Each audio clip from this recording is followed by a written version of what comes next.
Hello everyone, welcome back to Sri Bala Vantalu. ఈరోజు మనము ఒక కమ్మనైన గ్రేవీ కర్రీని ప్రిపేర్ చేసుకుందామండి. అలసంద గింజలతో కమ్మనైన కర్రీ అన్నమాట. ఇప్పుడు మనకు అలసందకాయలు అవైలబుల్గా ఉన్నాయి కదండి. తెచ్చేసుకొని ఇలా మసాలా కర్రీని ప్రిపేర్ చేసుకున్నామంటే వైట్ రైస్కి కానీ, రాగి సంగటి, చపాతీ, రోటీ, పుల్కా ఇలా దేనికైనా కమ్మగా భలే రుచిగా ఉంటుందండి. మరైతే లేట్ చేయకుండా మనం ప్రాసెస్లోకి వెళ్ళిపోదాం. కమ్మనైన అలసంద గింజలతో మసాలా కర్రీని ఎలా ప్రిపేర్ చేసుకోవాలి అనేది ప్రాసెస్లో చూసేద్దామా.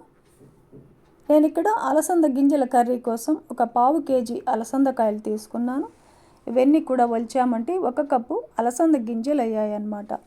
ఇప్పుడు మనకు సీజన్ కాబట్టి అలసందకాయలు అవైలబుల్గా ఉన్నాయండి. అన్ సీజన్లో ఎండిన అలసందలతో కూడా ఈ కమ్మనైన మసాలా కర్రీని ప్రిపేర్ చేసుకోవచ్చు. ఇవి ఎండిన అలసంద గింజలండి, మనకు సూపర్ మార్కెట్లో అవైలబుల్గా ఉంటాయి. తెచ్చేసుకొని రాత్రే వాటర్ వేసి నానబెట్టేసామంటే నెక్స్ట్ డే మార్నింగ్ అంతా అలసంద గింజలు చాలా బాగా నానిపోతాయి. కమ్మగా మసాలా కర్రీని ప్రిపేర్ చేసుకోవచ్చు.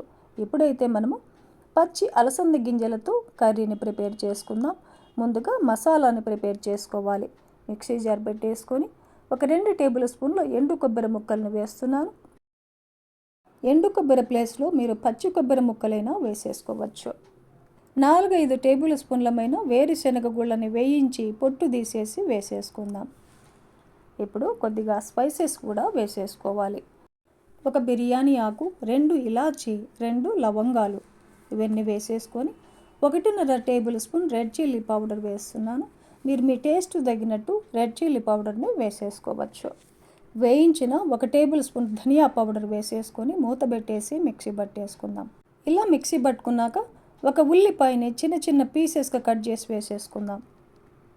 ఒక వెల్లుల్లి గడ్డని పొట్టు తీసేసి వేసేసుకుందాం. 2 పెద్ద టమాటోల్ని కూడా ఇలా చిన్న చిన్న పీసెస్గా కట్ చేసి వేసేసి మూత పెట్టేసి మెత్తగా మిక్సీ పట్టేసుకోవాలి. చూడండి, ఇలా పేస్ట్ లాగా మిక్సీ పట్టుకున్నామంటే మనకు అలసందల కర్రీకి మసాలా రెడీ అయిపోతుంది. ఇప్పుడు స్టవ్ ఆన్ చేసి కుక్కర్ పెట్టేసుకొని 1 టేబుల్ స్పూన్ నెయ్యి, 2 టేబుల్ స్పూన్లు ఆయిల్ వేస్తున్నాను. ఇలా నెయ్యి కూడా వేసామంటే అలసందల కర్రీ టేస్ట్ చాలా బాగుంటుంది. ఆయిల్, నెయ్యి హీట్ ఎక్కిన తర్వాత ఒక 1/2 టేబుల్ స్పూన్ ఆవాలు, 1/2 టేబుల్ స్పూన్ జీలకర్రను వేసేసుకుందాం. ఒక బిర్యానీ ఆకును కూడా వేసుకోవాలి. బిర్యానీ ఆకు వేయడం వల్ల అలసందల మసాలా కర్రీ టేస్ట్ చాలా చాలా బాగుంటుంది. కొద్దిగా ఫ్రెష్ కరివేపాకును కూడా వేసేసుకొని ఈ పోపునంతా బాగా వేయించుకుందాం. ఇలా వేయించుకున్న తర్వాత మిక్సీ పట్టుకున్న మసాలా అంతటిని వేసేసుకొని లో ఫ్లేమ్లో ఒక 2 నిమిషాల పాటు ఫ్రై చేసుకోవాలి. 2 నిమిషాల పాటు ఇలా వేయించడం వల్ల మసాలాలో ఉన్న పచ్చదనం అంతా పోతుందన్నమాట.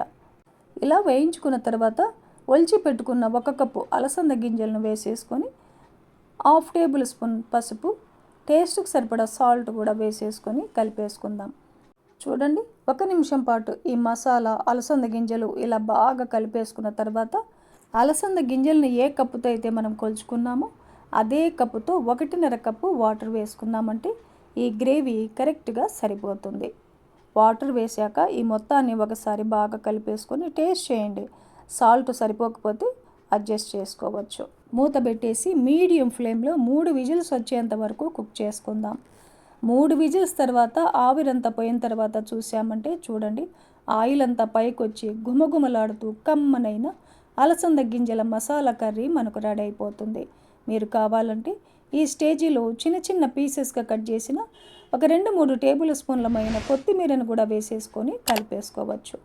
ఈ అలసంద గింజల మసాలా కర్రీ రాగి సంగటికైతే సూపర్గా ఉంటుందండి. వైట్ రైస్కి కానీ, చపాతీ, రోటీ, పుల్కా ఇలా టిఫిన్స్కి కూడా సూపర్గా ఉంటుంది. మరెందుకండి ఆలస్యం, అలసందకాయలు ఇప్పుడు మనకు అవైలబుల్గా ఉన్నాయి. మార్కెట్ నుంచి తెచ్చేసుకొని ఇలా కమ్మనైన మసాలా కర్రీని ప్రిపేర్ చేసుకొని ఫ్యామిలీతో టేస్ట్ చేయండి.